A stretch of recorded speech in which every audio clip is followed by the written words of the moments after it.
Cristiano Ronaldo akan berusia 41 tahun saat Piala Dunia 2026 dimulai.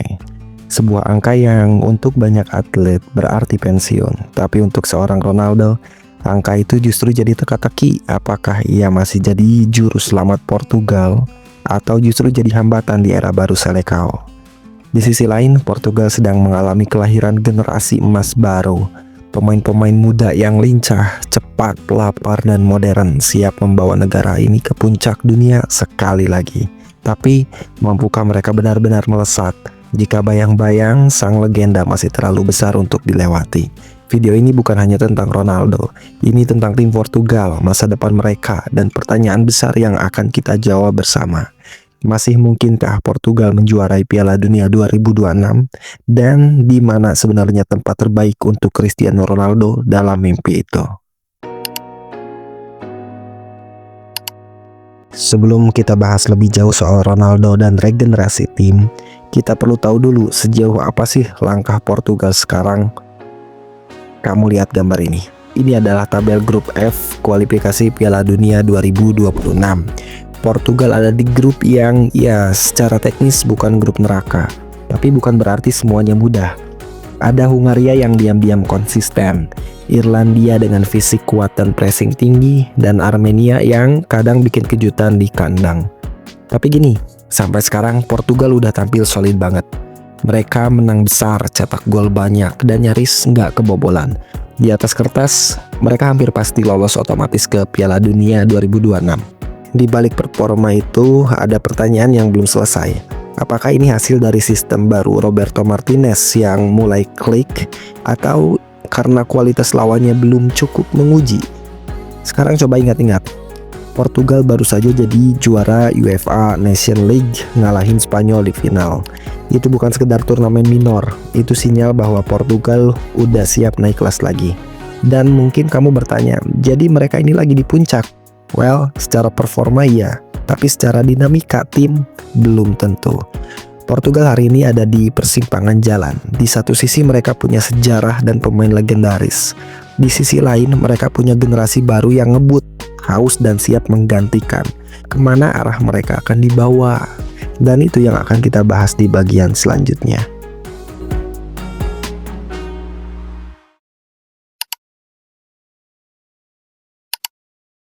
Cristiano Ronaldo, ikon legenda mesin gol. Tapi di 2026 ini, masihkah ia jadi solusi atau jadi masalah?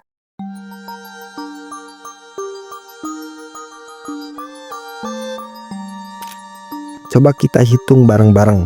Ronaldo lahir tahun 1985. Piala Dunia 2026 berlangsung di bulan Juni nanti. Artinya, usia Ronaldo saat turnamen 41 tahun dan 6 bulan. Itu usia di mana sebagian besar pemain top udah main golf sambil jadi pundit di TV. Tapi Ronaldo masih jadi starter, masih dipanggil, masih cetak gol. Dan ini bukan sekedar klaim. Lihat, data menunjukkan dalam 12 bulan terakhir untuk timnas Portugal, Ronaldo mencetak 12 gol dari 11 penampilan. Rata-rata ratingnya gila, 7,5 per pertandingan, bahkan lebih tinggi dari beberapa pemain muda. Jadi jelas, secara angka dia belum habis. Tapi ada satu hal yang nggak bisa diukur angka, ya ritme permainan modern.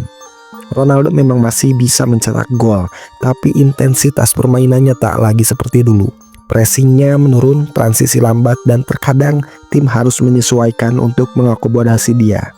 Dan disinilah letak konfliknya. Mantan pemain Chelsea bahkan bilang semakin lama menunggu semakin memburuk. Portugal perlu bergerak dari bayang-bayang Ronaldo. Di sisi lain, Luis Figo yang juga legenda Portugal itu, dia bilang Ronaldo akan selalu mencetak gol bahkan di usia 42. Dan yang menarik, pelatih Roberto Martinez masih terus memanggilnya. Kenapa? Karena dia tahu Ronaldo bukan sekedar pencetak gol, tapi juga simbol, pemimpin, dan magnet perhatian dunia. Pertanyaannya sekarang, apa Portugal siap kehilangan semua itu hanya demi kecepatan pressing dan high block? Atau justru bisakah Ronaldo bertransformasi dari aktor utama jadi mentor strategis? Coba bayangkan kalau Ronaldo menerima peran baru. Masuk menit 65, laga buntu, dia jadi senjata terakhir. Lebih segar, lebih fokus, dan tetap mematikan di kotak penalti. Tapi kita tahu ini bukan sekedar soal taktik, ini juga soal ego, status, dan ekspektasi nasional. Dan itu bikin keputusan ini jadi jauh lebih kompleks dari sekedar statistik.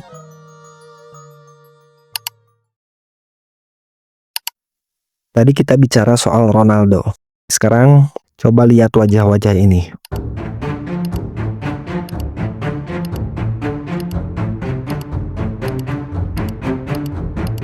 Ini bukan tim masa depan, ini tim yang siap sekarang juga. Dan ya, kita tahu Portugal bukan negara dengan populasi besar, tapi akademi sepak bolanya luar biasa. Dari Sporting, Benfica, Porto, talenta-talenta ini dibentuk dengan disiplin sistemik. Rata-rata usia skuad Portugal saat UEFA Nation League terakhir yang kemarin itu 24,9 tahun. 8 dari 11 starter bukan bagian dari skuad Euro 2016, alias ini benar-benar generasi baru. Dan 6 dari mereka bermain di liga top Eropa, Premier League, Ligue 1 Prancis, dan juga La Liga. Yang lebih mengejutkan, final lawan Spanyol di Nation League kemarin, setelah Ronaldo digantikan, Portugal terus mendominasi extra time dan akhirnya menang di adu penalti. Ini menegaskan bahwa tim ini bukan cuma soal nama besar, tapi depth atau kedalaman, juga karakter yang semakin matang. Ini bukan soal membuang Ronaldo, ini soal waktunya berubah. Karena kalau regenerasi itu ditahan terus, yang terjadi bukan sekedar stagnansi, tapi bisa jadi kemunduran.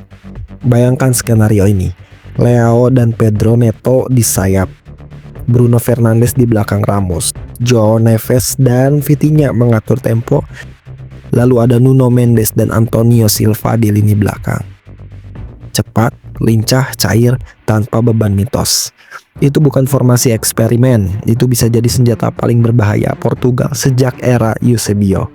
Dan inilah momen dimana kita, penonton mulai menyadari, oh Portugal memang butuh Ronaldo, tapi mungkin sekarang Ronaldo yang butuh Portugal.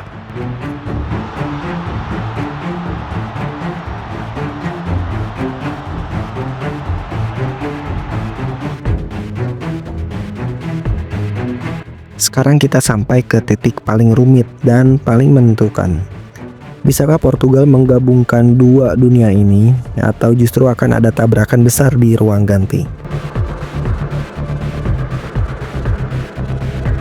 Ronaldo adalah lambang era emas, tapi para pemain muda datang dengan satu harapan besar, membawa Portugal ke arah yang lebih cepat, lebih dinamis, dan lebih kolektif. Dan disinilah masalah muncul. Karena gaya main Portugal saat ini di bawah Roberto Martinez lebih condong ke struktur kolektif, rotasi cepat, dan high pressing. Masalahnya, Ronaldo bukan pemain pressing, dia adalah finisher klasik, target man, sosok sentral, bukan roda dari sistem. Kita lihat, saat melawan Bosnia, tanpa Ronaldo di babak kedua, Portugal mencatat pressing sukses 36 kali per laga, angka tertinggi mereka selama kualifikasi. Sementara saat Ronaldo bermain penuh melawan Slovakia, pressing hanya tercatat 21 kali. Ini bukan berarti Ronaldo memperlambat tim, tapi sistem harus sedikit disesuaikan untuk mengakomodasinya. Dan pertanyaannya, apakah tim harus mengorbankan sistem demi satu nama? Atau Ronaldo yang harus beradaptasi dengan sistem baru? Beberapa pelatih besar di masa lalu seperti Zidane di Madrid sukses membuat Ronaldo tetap produktif tanpa membuat timnya kehilangan dinamika. Tapi itu terjadi dulu dan dalam konteks klub dengan latihan intensif dan rotasi pemain yang melimpah. Di tim nasional waktunya terbatas, eksperimen berisiko, dan turnamen besar tak memberi ruang untuk coba-coba. Sebenarnya kita pernah melihat itu di Qatar tahun 2022. Ronaldo dicadangkan, Gonçalo Ramos jadi starter dan langsung hat-trick lawan Swiss. Itu pertanda bahwa Portugal bisa hidup bahkan bersinar tanpa Ronaldo sebagai pusat permainan. Tapi lagi-lagi Ronaldo bukan sekedar pemain. Dia adalah simbol, dia adalah beban sejarah dalam arti baik maupun buruk ya. Dan inilah dilema yang masih akan terus menghantui Roberto Martinez hingga hari pertama Piala Dunia nanti. Apakah berani membuat keputusan yang benar meski tidak populer, atau justru tetap bermain aman demi stabilitas emosional skuad? Di titik ini satu hal menjadi jelas bahwa ini bukan soal siapa yang lebih hebat, ini soal siapa yang lebih tepat untuk membawa Portugal menuju masa depan.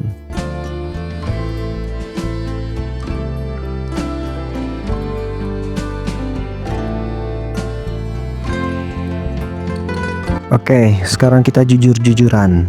Portugal kuat, ya, bertabur bintang jelas. Tapi juara dunia seberapa realistis sih?